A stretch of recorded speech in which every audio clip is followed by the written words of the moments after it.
Bom dia, queridas. Aqui é Keila Brito. Eu sou integrante da equipe de liderança da Rota e também da banda G3 e da banda da Rota. Hoje o nosso devocional vai falar sobre o livro de Ruth, no capítulo 1, dos versículos 6 ao 10. A minha versão é a NVT. Noemi soube em Moabe que o Senhor havia abençoado seu povo, dando-lhe boas colheitas. Então Noemi e suas noras se prepararam para deixar Moabe. Ela partiu com as suas noras do lugar onde havia morado e seguiram para a terra de Judá. A certa altura, porém, Noemi disse às suas noras: Voltem para a casa de suas mães, que o Senhor as abençoe e recompense pelo amor que demonstraram por seus maridos e por mim.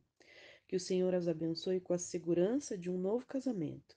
Então deu-lhes um beijo de despedida e as três começaram a chorar em alta voz. Não, disseram elas, queremos ir com você para o seu povo.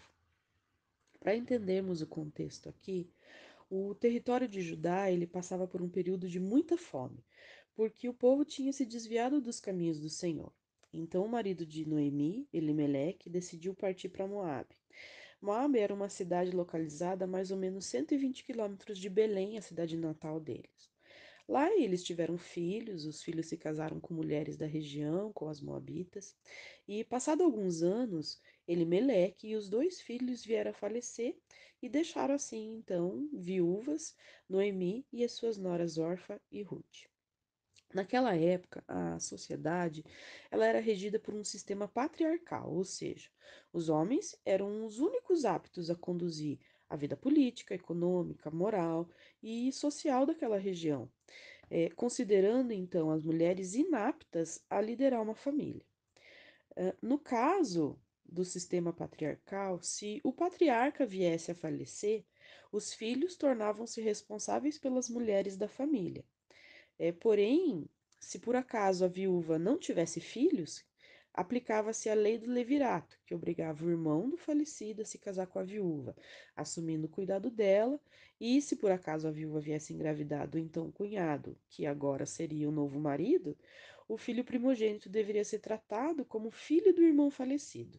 Então havia toda uma cultura voltada para a necessidade de se ter um bom casamento ou pelo menos de viver na dependência de um homem, né? Na dependência de um patriarca. Agora, entendendo isso, imagine-se, né, no lugar de Noemi. Quando ela descobriu que a terra natal dela tinha prosperado de novo, ela não pensou duas vezes, né? Eu também não pensaria duas vezes, eu voltaria para casa, para minha casa. Mas o que fazer com as noras, né? Como abandoná-las? Elas estavam na mesma situação, eram três viúvas sem amparo de nenhum patriarca. Noemi teve a atitude mais lógica e responsável possível. Pensando no bem-estar e na segurança das suas noras, mandou que elas voltassem para suas casas, para junto das suas famílias, né?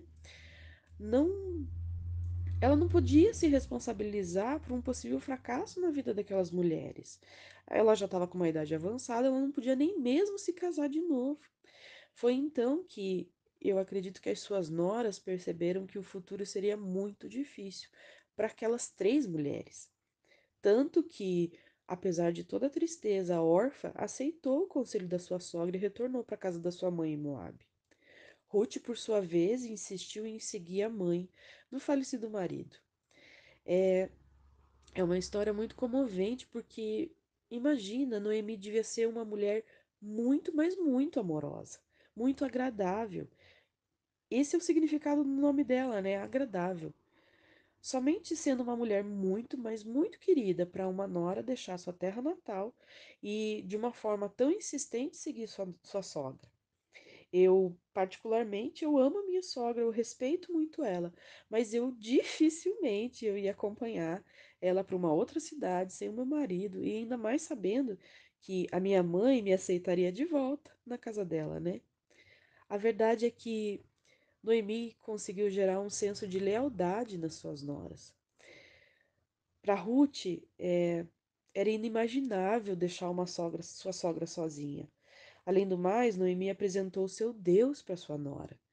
Mais à frente, no versículo 16, Ruth diz que aquela conhecida frase, aonde tu fores irei, onde tu repousares, repousarei, o teu povo será o meu povo e o teu Deus será o meu Deus. Hoje, ironicamente, essa frase é muito utilizada em convites de casamento, né?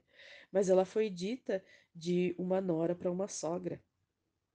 Essas palavras, elas denotam que o testemunho de Noemi e o seu amor pelo Senhor arrebataram o coração da sua nora.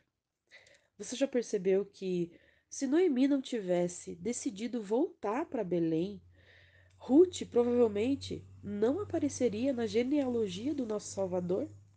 Sim, por influência de Noemi, a linhagem de Jesus foi estabelecida. E isso me faz pensar em como a nossa amabilidade pode influenciar outras pessoas.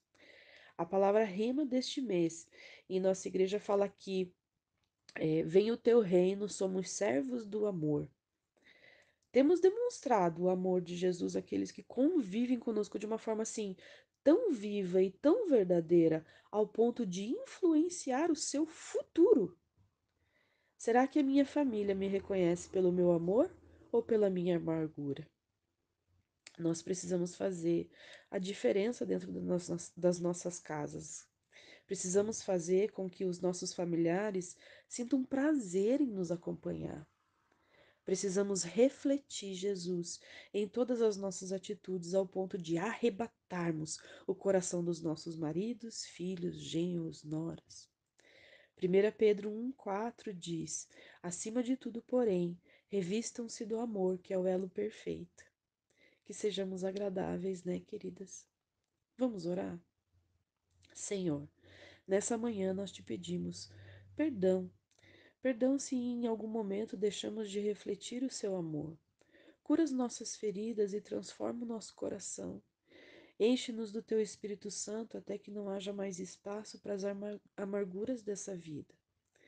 Ajuda-nos a transmitir o seu amor, até mesmo nos momentos mais difíceis da nossa jornada. Que assim como Noemi, sejamos reconhecidas como mulheres que te amam e que carregam uma história de lealdade e fé. Ensina-nos a amar mais, Senhor. Ensina-nos, Jesus. Amém.